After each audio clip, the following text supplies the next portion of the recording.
Bismillahirrahmanirrahim. Assalamu alaikum dear student. My name is Arshad Iqbal. I am your science teacher. अजीज़ तलबा, आज हमारा chapter number 6 जो कि जैसे कि आपको मालूम है वो केमिस्ट्री से रिलेटेड चैप्टर्स है। हम स्ट्रक्चर ऑफ एटम्स और फंडामेंटल पार्टिकल्स ऑफ एटम्स और यूनिक प्रॉपर्टीज़ ऑफ एटम के बारे में हम स्टडी कर रहे हैं। आज एक ख़ास किस्म की जो इम्पॉर्टेंट प्रॉपर्टीज़ है एटम्स की, आइसोटोप्स। अजीज़ तलबा, जैसे कि आपको मैंने बताया कि कोई भी एटम जो होता है इसके 3 फंडामेंटल पार्टिकल्स हैं, इलेक्ट्रॉन्स, प्रोटॉन्स और न्यूट्रॉन। प्रोटॉन जो होते हैं इनसाइड द न्यूक्लियस, इलेक्ट्रॉन एक स्पेशल ख़ास मखसूस ऑर्बिट में रिवॉल्व कर रहे हैं। प्रोटॉन पर पॉजिटिव चार्ज, इलेक्ट्रॉन पर नेगेटिव चार्ज, जिसकी वजह से एटम न्यूट्रल स्टेट में होता है। अब इसमें 3rd इम्पॉर्टेंट पार्टिकल जो हैं वो है न्यूट्रॉन। किसी भी न्यूट्रल एटम के अंदर प्रोटॉन और इलेक्ट्रॉन की जो तादाद होती है वो बराबर होती है। अब प्रोटॉन तो इनसाइड ऑफ द न्यूक्लियस होते हैं, इलेक्ट्रॉन जो हैं वो रिवॉल्व करते हैं। कोई भी एटम लॉस और गेन ऑफ इलेक्ट्रॉन करता है। जब कोई एटम लॉस और गेन ऑफ इलेक्ट्रॉन करता है उसकी वजह से उस पर एक आयन डेवलप होता है, कैटाइंस और एनाइन। प्रीवियस लेक्चर में मैं आपको बता चुका हूँ कि कैटाइन और एनाइन कैसे डेवलप होते हैं, यानी लॉस ऑफ इलेक्ट्रॉन से पॉजिटिव चार्ज और गेन ऑफ इलेक्ट्रॉन से नेगेटिव चार्ज। जब ये चार्जेस डेवलप होते हैं तो एटम आपस में केमिकल बॉन्ड बनाते हैं। अब हम आते हैं 3rd पार्टिकल जिसको न्यूट्रॉन्स कहते हैं। किसी भी सेम एलिमेंट के अंदर जो नंबर ऑफ न्यूट्रॉन्स होते हैं वो डिफरेंट होते हैं। इन नंबर ऑफ न्यूट्रॉन्स का डिफरेंट होना अफेक्ट करता है एटम की मास नंबर पर। जैसे कि एटॉमिक नंबर तो जस्ट नंबर ऑफ प्रोटॉन्स हैं, वो तो फिक्स्ड होंगे। नंबर ऑफ प्रोटॉन चेंज हुए, एलिमेंट चेंज हो जाता है। बट किसी भी एलिमेंट का एटॉमिक नंबर तो same but mass number different हो सकते हैं। इसका मतलब मास नंबर में मेन 2 पार्टिकल्स होते हैं, प्रोटॉन एंड न्यूट्रॉन। ये किसी भी एटम का मास नंबर कहलाता है। ये नंबर ऑफ न्यूट्रॉन जो होते हैं किसी भी एलिमेंट में, सेम एलिमेंट्स में डिफरेंट हो सकते हैं। अब बहुत important definition examination point of view से define isotope the atoms of the same element having same atomic number mean number of protons but different mass number mean proton and neutron are called isotopes। इनको हम isotopes कहते हैं। अब इसमें मैं एक example, सबसे लाइटेस्ट एलिमेंट जैसे कि मैं आपको बताया कि हाइड्रोजन के पास जो है वो एक प्रोटॉन्स होता है, इसका एटॉमिक नंबर 1 होता है। पेज नंबर 61 के अंदर, पेज नंबर 61 में हाइड्रोजन में आप देखें कि एक प्रोटॉन है और एक ही इलेक्ट्रॉन रिवॉल्व कर रहा है, तो इसको हम प्रोटियम्स कहते हैं। यानी एटॉमिक नंबर भी 1 और मास नंबर भी 1। अब इसके अदर टाइप जो है वो ड्यूट्रियम्स कहलाती है।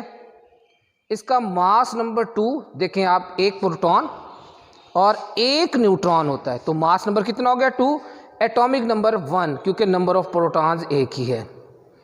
3rd टाइप जो है इसको हम ट्रिटियम्स कहते हैं। ट्रिटियम के अंदर आप देखें 1 प्रोटॉन्स और 2 न्यूट्रॉन्स, यानी इसका मास नंबर कितना हो गया आपके पास 3 और इसका एटॉमिक नंबर कितना हो गया 1।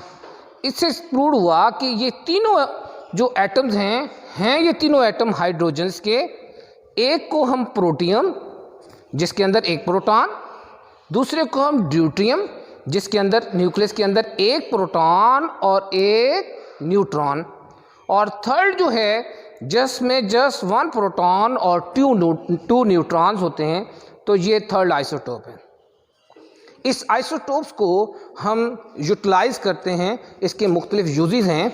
आपकी कोर्स की book page number 62, very important question according to short answer and long answer and MCQs।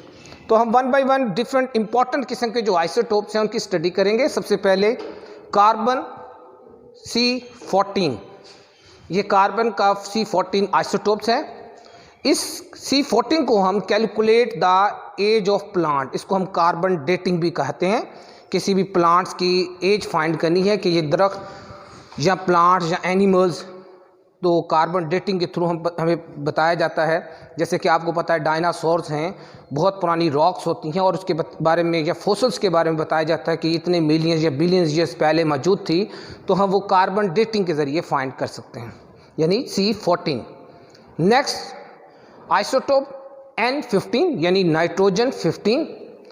Nitrogen 15 plants में जो नाइट्रोजनियस फर्टिलाइज़र्स का इस्तेमाल किया जाता है, इसमें नाइट्रोजन फर्टिलाइज़र का जो अफेक्ट फर्टिलाइज़र का प्लांट्स पर होता है, उस अफेक्ट को देखा जाता है कि किसी भी प्लांट ने कितनी नाइट्रोजन फर्टिलाइज़र को यूज़ किया है। क्योंकि नाइट्रोजन फर्टिलाइज़र जो होता है वो प्लांट्स के अंदर एज अ प्रोटीन बनाने के लिए और लीफी स्ट्रक्चर के लिए बहुत इंपॉर्टेंट होती है।